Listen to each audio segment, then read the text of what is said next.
This is Rummy's Corner.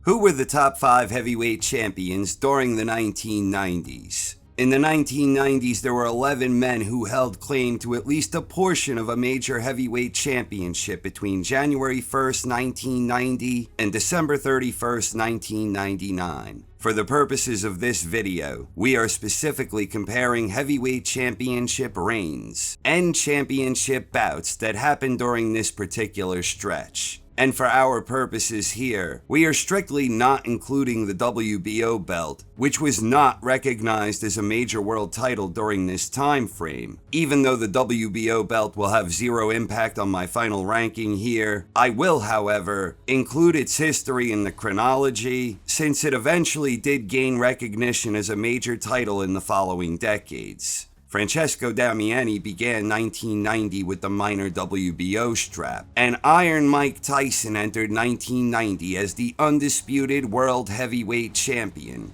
Tyson held all 3 major alphabet belts of his day, and he also had a rightful claim to the lineal heavyweight crown, but his championship reign came to a shocking and abrupt end when he was stopped by James Buster Douglas in round 10. It was February 1990, it was the biggest upset in boxing history, and it just so happened to be the very first heavyweight championship fight in the 90s. In October 1990, Buster Douglas lost the championship when he was stopped by Evander Holyfield in round 3. In January 1991, merciless Ray Mercer defeated Damiani to win the minor WBO belt. Holyfield made 2 defenses of the undisputed crown in 1991, including a victory over former heavyweight champion Big George Foreman. In December 91, Mercer was stripped by the WBO for signing to fight Larry Holmes. In June 1992, Michael Moore won the vacant WBO strap. The same month, Holyfield made another defense of the undisputed crown when he beat another former heavyweight champion, Larry Holmes, the Easton Assassin.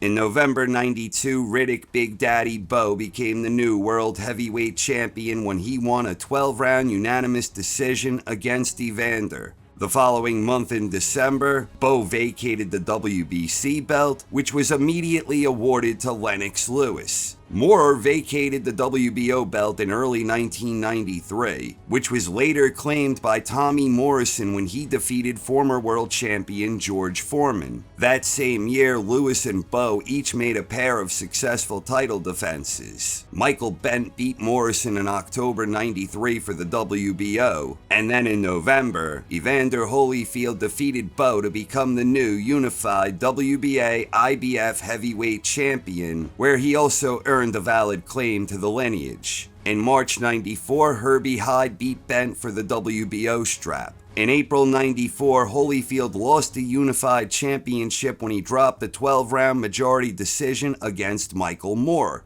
Lewis defended the WBC in May 94, and then in September 94, Lewis lost his belt when he was stopped in round 2 by Oliver McCall. In November 94, Big George Foreman made boxing history when he stopped Moore to win the unified WBA IBF heavyweight championship along with the lineal crown. In March 95, Big George was stripped by the WBA, and that same month, Riddick Bowe beat Hyde for the WBO. A month later, in April, McCall defended the WBC belt, winning a 12-round unanimous decision against the Easton Assassin. That same night, Bruce Seldon stopped Tony Tucker to win the vacant WBA belt. A few weeks later, Foreman defended the IBF belt when he won a controversial 12-round majority decision against Axel Schultz. In May 95, Bowe was stripped by the WBO, and Foreman vacated the IBF belt in June 95. Seldon made a WBA defense in August 95, and then in September, McCall lost the WBC belt against Frank Bruno.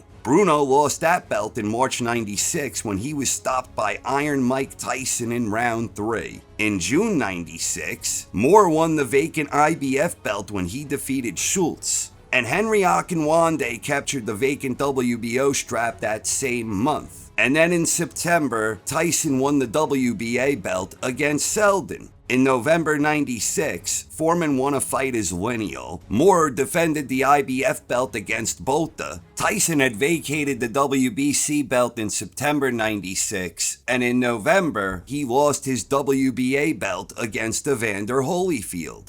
Akinwande vacated the WBO in January 97. In February 97, Lennox won his rematch against Oliver McCall to win the vacant WBC belt. Moore beat Vaughn Bean in March 97, Foreman beat Lou Savarese in April 97, and Holyfield won his rematch with Tyson in June 97. Herbie Hyde beat Tony Tucker that same month to capture the vacant WBO. Lewis made a pair of title defenses after that, including a first-round knockout against Andrew Galata. Then in November 97, Evander Holyfield won his rematch against Michael Moore to unify the IBF belt along with his WBA, and Foreman lost a somewhat controversial 12-round majority decision against Shannon Briggs, which earned Shannon the Cannon a rightful claim to the lineal heavyweight crown. In March 98, Lennox Lewis stopped Shannon Briggs in round 5 to earn the lineal crown to go along with his WBC belt. And later that year, Lewis and Holyfield each made another title defense. This paved the way to a showdown for undisputed heavyweight supremacy in March 99, when Lennox entered the ring as the WBC and lineal heavyweight champion, and Holyfield entered the ring as the unified WBA and IBF heavyweight champion. The fight ended in a controversial draw. In June 99, Vitaly Klitschko beat Herbie Hyde to win the WBO strap, and the rematch for undisputed heavyweight supremacy happened in November 99, and this time Lennox won by 12-round unanimous decision, making him the one undisputed world heavyweight champion, and that was the last legit championship fight in the 1990s. Oof, Maron. The championship path in the 1990s was every bit as messy and complicated as it was in the 1980s. And if we include the fledgling minor WBO strap into the equation, it's even messier. But like the 1980s, the 90s also had a quasi-poetic journey where we started the decade with an undisputed world heavyweight champion, and we ended the decade with one, and in total there were 5 undisputed world heavyweight champions during the 1990s. Imagine that.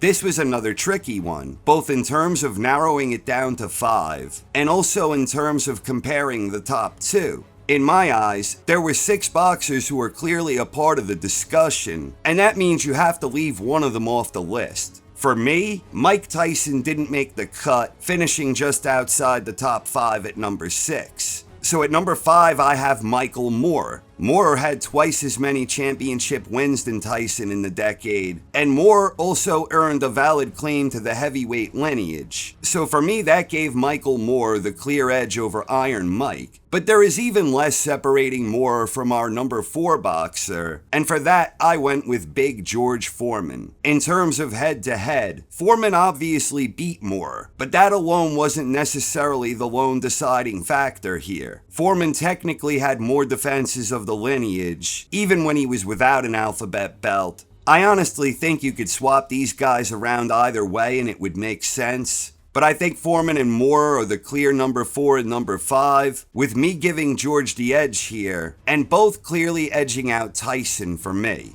Number 3 is, I think, the easiest pick for me in the decade, Riddick Big Daddy Bowe. For me, Bowe's victory in the first Holyfield bout was a higher quality win than Moore's win against an older Holyfield, and also a higher quality win than George's win against Moore. Bowe's mid-90s sprint as WBO champion isn't factoring in here, and Bowe may not have had the highest caliber wins during his real championship reign, but he was the rightful lineal champion, and that combined with his high-quality win against Evander places Bowe right in the middle of my top 5. And then the clear top 2 champions were Evander Holyfield and Lennox Lewis. Officially, these two had one draw, and then Lewis won the rematch to capture the undisputed crown to close out the decade. But I do not believe that is necessarily the whole story here. This is, in my estimation, every bit as difficult a choice as it was in the 1980s when deciding between Iron Mike and the Eastern Assassin.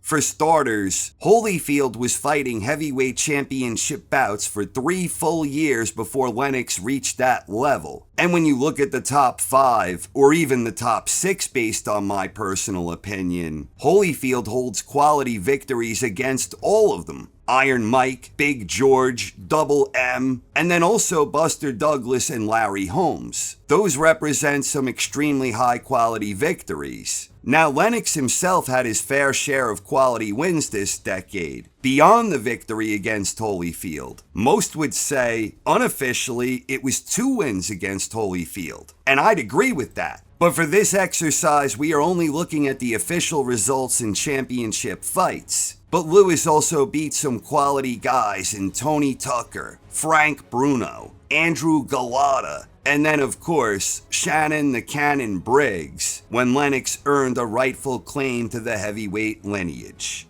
Lennox also avenged his only loss against McCall in this decade, and Lennox suffered fewer championship bout losses. But that is something I am not strictly holding against champions when evaluating their championship bouts in this series. At the end of the day, I would undoubtedly rank Lennox Lewis higher than Evander Holyfield on my all-time heavyweight ranking. No question about it. But when limiting the scope of championship bouts and championship performances that happened between January 1st, 1990 and December 31st, 1999, during that particular time frame using that particular criteria, Holyfield edges it out for me. So officially, I have Lewis at number 2, with Holyfield just edging him out for the top spot, but it's razor close for me. So here are my final rankings of the top 5 heavyweight champions from the 1990s. And a quick note, the asterisks next to Big George are there to indicate I am including fights where he had a rightful claim as lineal heavyweight world champion, something I likewise did in the 70s and 80s in terms of consistency.